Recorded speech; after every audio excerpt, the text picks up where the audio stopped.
wa yassir li amri wahlul 'uqdatam min lisani yafqahu qawli. Yang terhormat Ibu Kepala Sekolah, Bapak-bapak, Ibu guru yang sama berbahagia pada siang hari ini. Puji syukur kita panjatkan kehadirat Allah Subhanahu wa taala di mana pada siang hari ini kita masih diberi kesehatan, kesempatan serta kebersamaan untuk hadir di tempat ini guna mendengarkan implementasi aksi nyata budaya positif dalam membuat keyakinan kelas yang kami laksanakan selama menjadi guru penggerak pada angkatan 5 di Kabupaten Luwu, Sulawesi Selatan. Salawat dan salam tak lupa kita haturkan kepada junjungan kita Nabi Muhammad SAW beserta dengan seluruh keluarganya. Keyakinan kelas. Sebelum saya melanjutkan materi, saya akan melakukan pertanyaan pemantik terlebih dahulu.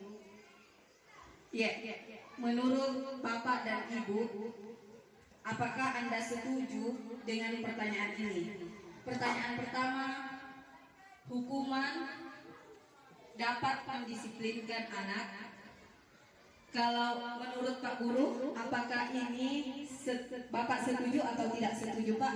Kalau hukuman dapat mendisiplinkan anak, ya, hukuman dapat mendisiplinkan anak. Apakah Bapak setuju atau tidak? Setuju. Menurut Bapak setuju.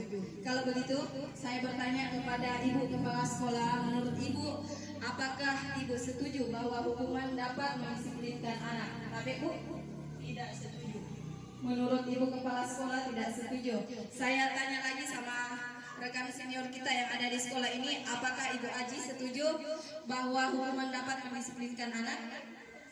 Kalau menurut saya, hukuman itu kan ada dua, hukuman positif dan hukuman negatif.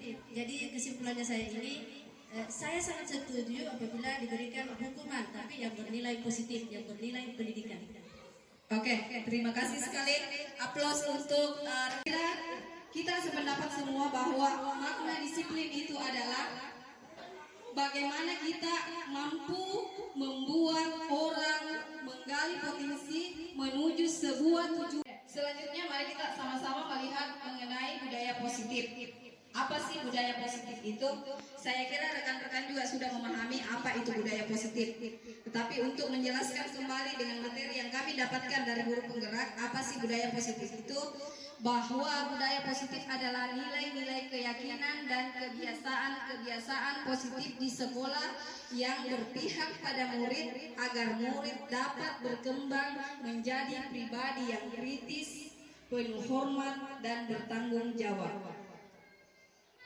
Apa saja yang ada pada profil pelajar Pancasila? Yang pertama yaitu beriman dan bertakwa kepada Tuhan yang Maha Esa. Yang kedua adalah berkebinekaan global. Yang ketiga adalah bergotong royong. Yang keempat, kreatif, bernalar kritis, dan mandiri. Menurut Bapak Pendidikan, Bapak Ki Hajar Dewantara, merdeka itu artinya tidak hanya terlepas dari perintah, akan tetapi juga cakap memerintah diri sendiri.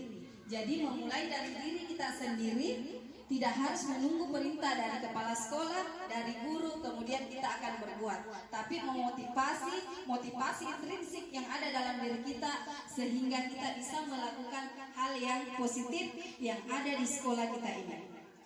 Jika dihukum oleh penghargaan, seperti yang Ibu sampaikan tadi bahwa dengan diberikannya penghargaan, maka motivasi murid itu akan ada. Ya, ini efeknya bahwa penghargaan itu mampu menurunkan kualitas. Penghargaan mematikan kreativitas dan penghargaan mengurangi motivasi intrinsik. Jadi seperti apa dong harusnya kita seorang guru berbuat kalau penghargaan tidak boleh, hukuman tidak boleh, apa yang harus diperbolehkan? Kita next. Nah, ini ada 5 posisi kontrol satu per satu. Mulai dari posisi kontrol sebagai penghukum, pembuat rasa bersalah, sebagai teman, sebagai pemantau dan sebagai manajer. Kita bahas satu persatu. Nah, jika kita bertindak sebagai penghukum, yang tadi mengatakan bahwa penghukum itu setuju, penghargaan itu setuju, sebagai teman itu setuju, mari kita simak satu persatu penjelasan daripada posisi kontrol yang harus kita pahami sebagai seorang guru. Yang pertama adalah penghukum. Dengan kita melakukan yang namanya hukuman kepada murid, memperlakukan hukuman kepada murid, kemungkinannya murid akan marah tentu, dan mendendam atau bisa saja bersifat agresif. Ya. Jadi contoh pemantau itu seperti ini, nada suaranya datar, bahasa tubuhnya formal, sama dengan yang kita lakukan setiap hari di sekolah sebetulnya, tetapi kita tidak memahami satu persatu. Oh, ternyata sikap kontrol yang saya miliki adalah sebagai pemantau. Nah, ini bisa kita lihat contohnya. Hasilnya adalah murid memahami konsekuensi yang dijalankan karena telah melanggar salah satu peraturan sekolah. Guru tidak menunjukkan suatu emosi yang berlebihan, menjadi marah atau membuat merasa bersalah. Murid tetap dibuat tidak nyaman, yaitu dengan harus tinggal kelas pada waktu jam istirahat mengerjakan. Kontrol yang kelima adalah posisi kontrol sebagai manajer.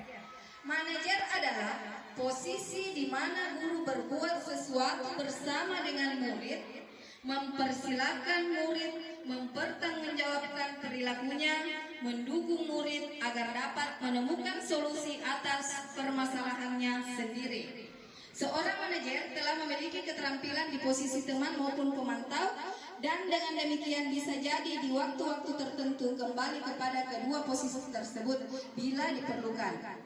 Namun, bila kita menginginkan murid-murid kita menjadi manusia yang merdeka, mandiri dan bertanggung jawab, maka kita perlu mengacu kepada restitusi yang dapat menjadikan murid kita seorang manajer bagi dirinya sendiri. Di manajer, murid diajak untuk menganalisis kebutuhan dirinya maupun kebutuhan orang lain.